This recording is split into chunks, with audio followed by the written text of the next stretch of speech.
Well, Dan Fazio is a chiropractic physician with specialty training in acupuncture and nutrition. In his practice, Equate Health and Wellness, Dr. Fazio helps patients develop a preventative mindset and to deal with the root cause of their health issues for lasting wellness. Let's welcome him to share creating a stress-free environment for the optimum work-life balance.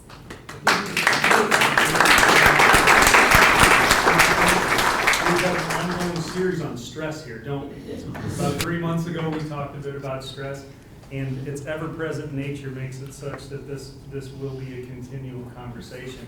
Today, we're going to get a bit granular in an area that we haven't discussed previously, but I might have mentioned on occasion.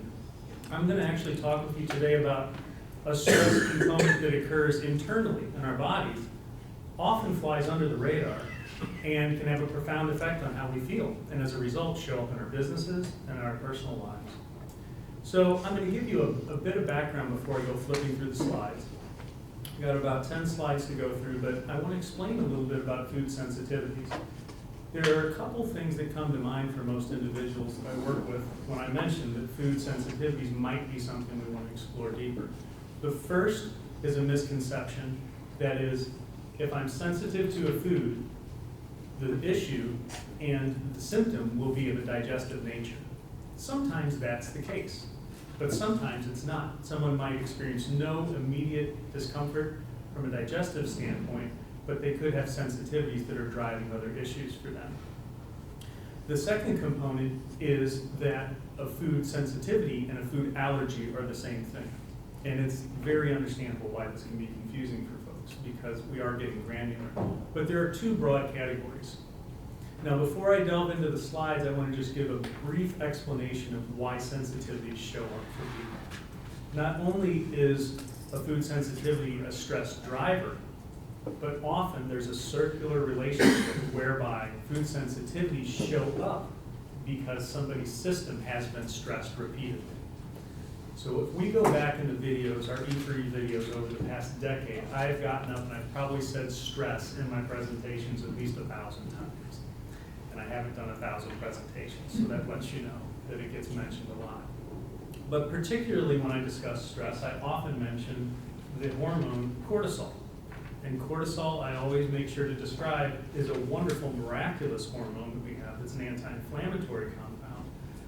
And it also, when it's circulating for extended periods of time, can cause breaches in the integrity of our nervous system and our digestive system. So that's actually where I'd like to start. For food sensitivities to even show up, it's usually a sign that there's been ongoing stress and there is more permeability, meaning more ability for particles of food to pass from digestive land into the bloodstream than we'd like. That's a very tightly regulated function within the body, because for proper digestion to occur, we have to break our food down to its most basic constituent, glucose, that then flows through the cell walls and into the bloodstream. But if there's a prolonged stressor and cortisol is present, it can cause greater openings to exist there. So think of a sieve that all of a sudden, instead of having microscopic pores in it, has pores that allow slightly larger particles to come through. This is something referred to just in general conversation, not so much in scientific literature, but this is something known as leaky gut syndrome. Anybody heard of leaky gut? The concept is food particles that are partially broken down then make it to the bloodstream. So when I describe the sensitivity versus allergy component, this is a central theme. The concept is that if somebody has a sensitivity and there's a breach in the integrity and there's too large of particles coming through, that's something that can be healed. And that's a multi-step process beyond the discussion today, but just know food sensitivities have a temporary component to them the vast majority of the time. So now let's go through some slides. Food sensitivities versus allergies. So with a food sensitivity, most of the time this is what we call a subclinical, meaning someone steps into my space as a functional medicine provider and they don't come in saying, I think I have a food sensitivity. They come in and say, my joints ache, my sleep is disrupted, I have this rash on my skin, There are a number of different things that can drive and have them show up with symptoms, but they typically don't come in knowing that they have the sensitivity. Whereas a food allergy response, in general terms, is something they know about. They might have consumed something at a point in time. One of the most common is peanuts. They might have come in contact with a peanut residue in a food, or just had a scoop of peanut butter. All of a sudden, they have an immediate response. Often it's felt in the airway. There's a concept known as anaphylaxis you might have heard of. That is an immediate medical emergency because it's life-threatening, mostly because of the airway response. But between the two, somebody knows if they have had an exposure to something that they have a true allergy to. And often those things are avoided for life.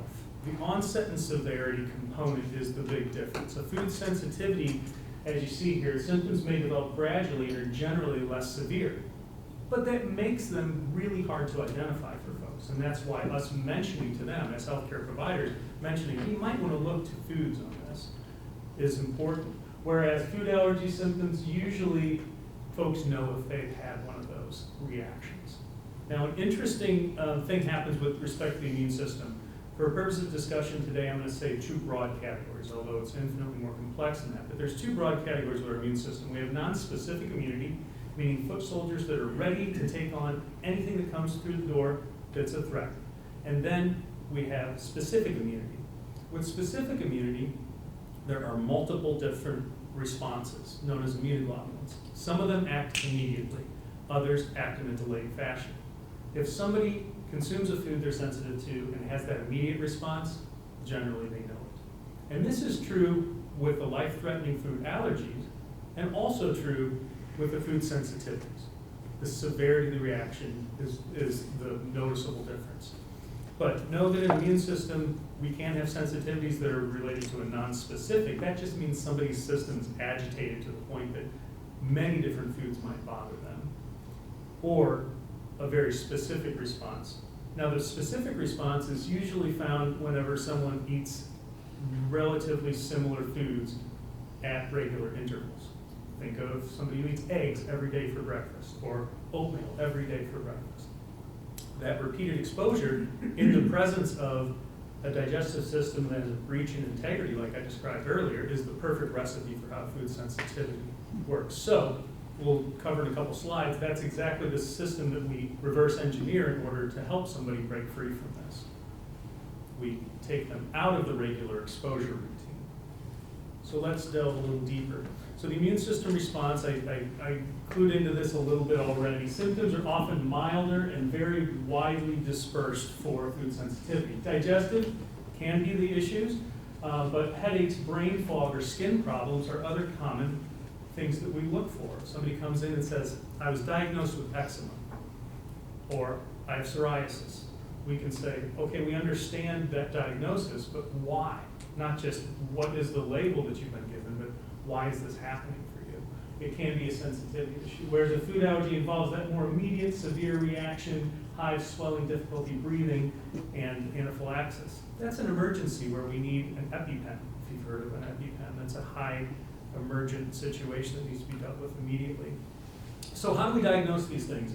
With food sensitivities, we actually look through and consider what somebody is consuming regularly. If I say, give me an idea what your average diet looks like, and somebody can tell me in 2 sentences, and they eat the same basic thing most of the time, I will look down the list because we do understand there are certain foods that are more allergenic for the general population than others. We can start just by having them do an elimination diet.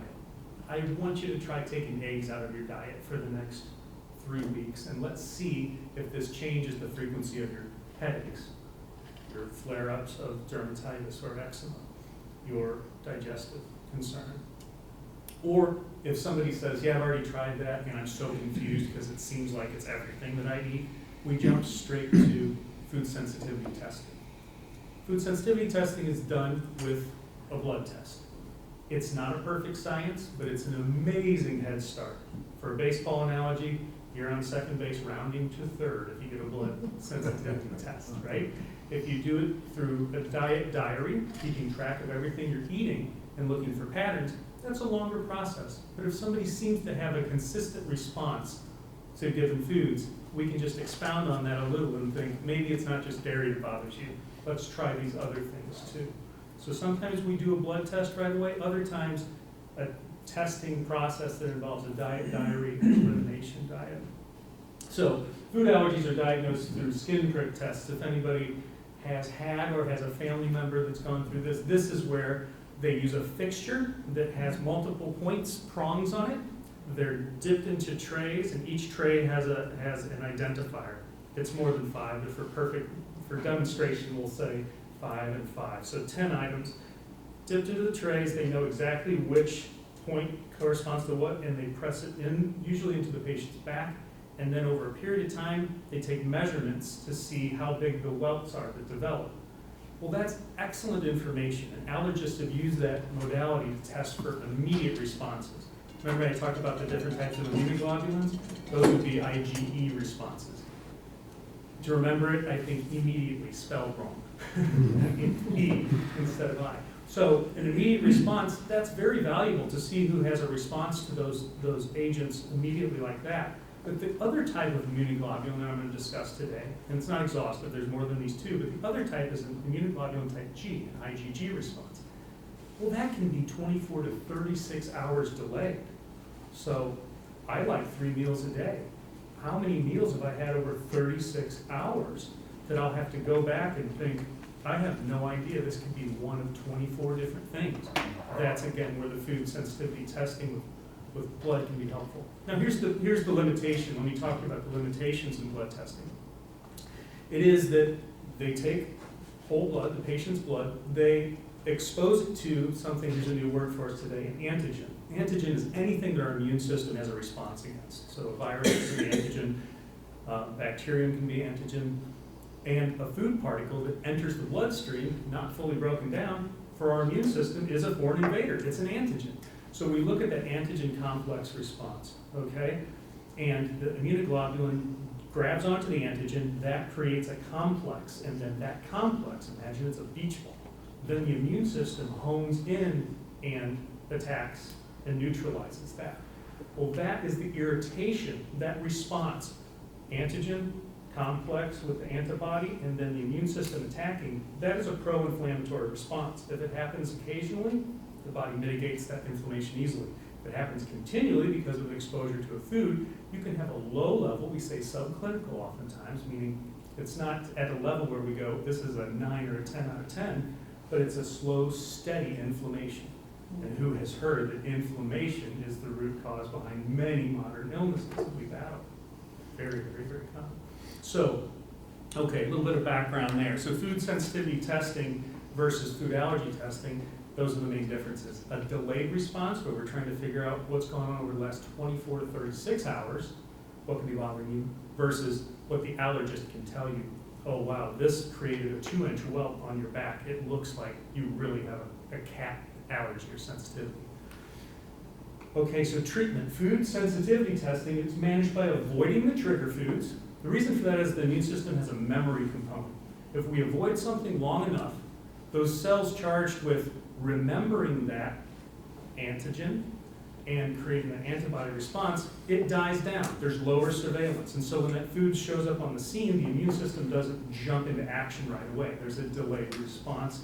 And in the process of desensitizing, avoiding things, then we can rotate those foods back in, eat them one time every 4 days, and that's a much lower exposure state, and that's how we reintroduce food. Common triggers may include lactose, gluten, or food additives. Those are the things we want people to pull out right away if they think they have polysensitivity. If they're sensitized to a lot of things, let's get these out and see if you feel better. If they do that and go, I'm still not feeling well, and I think there's something further, then we blood test. But food allergies, common triggers for food allergies, again, these are the anaphylactic responses, are peanuts, shellfish, milk, eggs, and then there are others, but those are our most common ones. So understanding these differences helps in proper management and treatment. And then if you suspect either, consulting with a healthcare professional is so imperative because there's a lot to sort through. Now something that I'll mention here is, I started in, with food sensitivity testing, one of the limitations is when you take the antibodies that are active in the blood sample that's been taken from the patient, and you expose milk protein to that. You might see an agglutination reaction, which means it glums together and starts an immune response. That's in a petri dish or an experimental space. In the body, it's more than event A causes event B. It's event A causes event B to the 10th power, because we have stomach acid that neutralizes protein compounds very effectively. So if somebody takes in something that might have showed up in a petri dish as reactive, but they say, that's funny because when I consume cow's milk, I generally don't feel that. Well, their body is sensitized to it. That antibody reaction happened. But it lets you know that the neutralizing effect of stomach acid makes that harder to identify. And now you can see why it might be helpful to look deeper. So that's both an asset that exists in the testing, but it's also a limitation where you recognize it. For some patients who are polyreactive, I'll say, you tested positive for 30 different things, but I really think that these 10 aren't as bothersome for your system. And so there is an art to this. It's more than just a pure science. That is the point that's ridiculed by traditional allergists, but it's also a strength. So just understanding, they're not wrong when they say blood testing isn't definitive. It's not, because A equals B to the 10th power. There's so many different possibilities. So keep a food diary to track what you eat if you think there are concerns. Any symptoms you experience can be listed there. It can be relatively simple, which is what you've eaten and then how you felt immediately afterwards. But know that there's trailing effects over often 2 to 2.5 days. And then plan meals that include foods from different categories. The main concept here is diversity in what we eat is important, crucially important. The same foods all the time are not how our body evolved to take on nutrients. And then in the presence of stress, what I described earlier, the reason why that cortisol response is extra concerning is when we're stressed, our stomach acid production is also inhibited. And so that stress response takes away one of the protective mechanisms we have, the high acid environment that our food hits first and gets neutralized in many ways, readying it for the next steps of digestion. If somebody's stressed, stomach acid is inhibited in its production, and then what I described earlier, the leaky gut component, those two factors are why sensitivities develop for people. Well, that and the fact that there are compounds and chemicals in our environment. Think of chemicals that might be sprayed on crops in order to inhibit, growth of unwanted things from a farming agricultural perspective, but they will have a deleterious effect on our digestive integrity, okay? And so we have exposure to that. Maybe somebody has been in an environment where there's a fair amount of that that's washed down in the river system, but they live farther south in Louisiana. A lot of the Mississippi, a lot of our country drains to the Mississippi. The runoff from products like that then get into water, and you can see it with incidents of digestive concerns, but then the downstream effects, no pun intended, downstream effects of digestive concerns are autoimmunity issues, okay? And we can go deeper into some cancers and things like that. So without going farther off track, I'd like to wrap it up. Identify trigger foods and create these categories. Food rotation diet can be beneficial for reducing likelihood of developing new sensitivities and also preventing overexposure to your trigger foods. Just more there. So thank you. I'll open to questions. Yes, Tim. The difference between an allergy and a food sensitivity Yes, sir. in your age range, like over you growing older, can you get allergies you wouldn't have otherwise? Yes, that's a wonderful question. And you remind me of something I didn't cover, is first, the answer is yes. That works to our advantage also, that if there's something that we're relatively reactive to at one phase of life, let's say 14, 15 years of age, dairy really bothers us. But we heal the digestive tract, come up with stress coping strategies that keep our cortisol level in normal range, and then reintroduce that. The immune system does experience this learning or growing. It's a dynamic process. So it's normal for food sensitivities that bother folks in one phase to be able to be grown out of, okay? And that is widely appreciated. But the other component that you just reminded me of is there's something known as cross-reactivity. And it is that when one thing causes a response in the immune system, I'm just using cow's milk for an example because it's a common one, then it can cross-react in a way that makes airborne allergies worse. So for instance, here in St. Louis, where I have phases throughout the year where more patients coming in say, I promise I'm not sick, my allergies are out of control, right? Very common here and throughout a lot of the Midwest. Well, oftentimes identifying food sensitivities and pulling those out will then make them less cross-reactive to airborne antigens coming in. Okay, so hay fever or red oak pollen may not be an issue for them if they avoid the other things that have their system sensitized. That's known as cross-reactivity. And there are specifics. Cantaloupe has a very strong similarity to what brings hay fever responses. There are odd connections like that that you would never think of. It's fascinating, because I've been enjoying cantaloupe and having a lot of. And it's probably great, but there can be, if you are sensitive, it can be something that greatly, greatly enhances your response to an airborne allergen. What about, does fasting have an effect on this? Yes, it does. Thank you. That's a wonderful question. So within healthy range, and I mean that someone shouldn't go on heavy intermittent fasting for long periods of time. It's also something that should be done with some guidance from a wellness professional, individuals well-versed in it. But the process of fasting allows the body to go into, we say, rest and digest mode for something known as the parasympathetic response. This is the opposite of the fight or flight. Fight or flight is sympathetic, you're responding to emergencies. Parasympathetic is resting and digesting. Fasting actually allows the body to engage parasympathetic activity of resting and digesting. But if there's not digesting going on, then the body's resting and repairing. And that repairing component is a huge, huge component to healing the digestive tract. Now, specialized supplementation can be helpful here too. When somebody's in the process of healing, I'll often put them on a blended product that has some enzymes that break down specific to fats, other enzymes specific to carbohydrates, and others specific to proteins. And it's blended with something that also supplements and increases the production of hydrochloric acid in the stomach. So while they're healing, we give them an outside source, in medicine that's known as exogenous. We give them an exogenous source of something that their body normally produces, that's known as endogenous, until that endogenous process can crank up. So yeah, Ed, thank you, great question. Two questions about products. Yes. Okay. One is a protein supplement that you find at Fresh Time and other places called collagen protein or multi-collagen protein by Dr. Josh Ash, I think is what it is. Comes in a variety of flavors.